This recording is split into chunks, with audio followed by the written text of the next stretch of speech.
Welcome to the Slop Farm. Enjoy the video.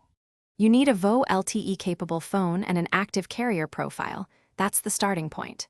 First, open Settings, go to Mobile Network, and enable VO LTE or HD calling. This registers your device to the carrier's IMS. Once done, make sure mobile data is on. VO LTE carries signaling over the LTE data plane. Restart the phone after toggling. This forces re-registration with the network and often resolves transient registration issues before you place your first call. You place the call exactly like any other. Use the dialer or contacts. The phone negotiates SIP/IMS in the background and routes voice packets over LTE. That's why you see VO LTE or an HD icon during setup. If the network supports single radio voice and data, you'll keep data while calling.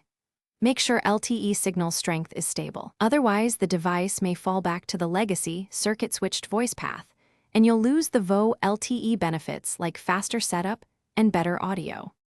Wrap up by verifying call quality and setup time. VO LTE typically connects faster and offers clearer audio. If you don't get VO LTE, confirm your plan includes it. Check APN and IMS registration status, and try a different LTE area.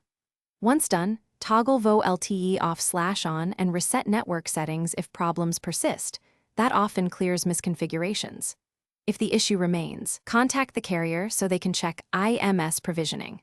Remember, roaming or weak LTE can force fallback. Thanks for watching. Consider subscribing if we helped you today.